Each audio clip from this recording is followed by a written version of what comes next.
For the last decade, I've watched gurus talk about intermittent fasting like it's going to solve all your problems, like it's the ultimate panacea for life, when in reality, all you're doing with intermittent fasting is delaying your eating time. That means pushing back the first time you eat. So you're basically, in most cases, skipping breakfast. The most popular form of intermittent fasting is like a 16-8, and that's where you fast for 16 hours, you go without food for 16 hours. You basically extend the amount of time you go without food when you wake up. And usually people will start eating at 12 or 1 p.m. and eat all the way through to 8 or 9 p.m. I didn't make this video to bash intermittent fasting or to call anyone out. I made this video to give you the truth and help you make an informed decision whether or not you do intermittent fasting. You average out 5 hours sleep a night. You go out to drink 2 to 3 times a week.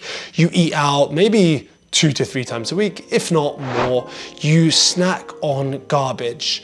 Do you think you need intermittent fasting, or do you think you actually need to change the habits? Look, I get the logic behind it. You skip a meal, which means you're less likely to overeat because you've got like a constrained amount of time where you can actually eat. So then you're gonna see some weight loss. And a lot of people do see weight loss. A lot of people do see fat loss using intermittent fasting as a tool. But then other people struggle to get enough protein, struggle to get enough nutrients in, and that becomes an issue within itself. Then you have the issue of intermittent fasting increasing cortisol levels. Cortisol's not wholly bad, but if you're a stressed out person as it is, that's gonna make you feel anxious. Breakfast isn't the issue. Having excess body fat and overeating is the issue. So we need to focus on fixing those behaviors and habits, and that's a long-term strategy. If you're like me and you actually enjoy eating breakfast, you enjoy the breakfast food, don't try and make your life harder by removing breakfast, thinking that's gonna give you some sort of magical boost.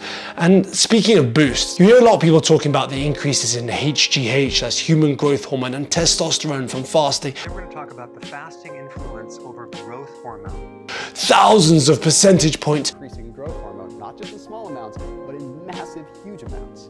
In fact, there was one study by the Journal of Clinical Endocrinology and Metabolism that found after just a 2-day fast, there was a 5-fold improvement. But those are transient, which means they don't last for long enough to actually get results from it. They're increases that last for a small period of time that have no real impact on your physique. Okay, and before you turn this off, well, hopefully you don't, let's talk about autophagy. So there's no real evidence to suggest that outside a calorie deficit, you can actually boost autophagy. So it's likely the calorie deficit that intermittent fasting is producing that's increasing autophagy. Before you think I was talking rubbish, I'm not bashing intermittent fasting. I did intermittent fasting for 5 years. Yes, I got some good results because it fitted in with my schedule. I did run into some problems. That's why I stopped intermittent fasting. But it's something you can use, and it's something I do use occasionally when my schedule like allows for it, or when it fits perfectly into my schedule. Like say I'm having a morning flight and I don't really want to eat anything at the airport or on the plane, then I'll use intermittent fasting. I won't eat until like 1 p.m. when I land at the other destination, and I'll eat something there. If you're like me and you want to improve your life and extend your life, then focus on the things that actually matter. That's fitness, that's making sure you've got lower levels of body fat. You do not want excess levels of body fat. That's relationships, that's going out, enjoying yourself, and at the same time maintaining a healthy and balanced nutritional approach. And at the same time, if you've got these things covered and you want to do intermittent fasting, or it significantly helps you, then keep doing it. I'm not trying to put you off it. I just wanted to make you aware that there's no real special magic to intermittent fasting. It's just a tool to help you get in a calorie deficit. And for some people, it doesn't even do that. So it's up to you. If you like breakfast, don't skip it. If you don't really like breakfast, don't force yourself to eat it. And that's really all I wanted to cover. I am extremely busy at the moment. I'm preparing for a talk I'm doing.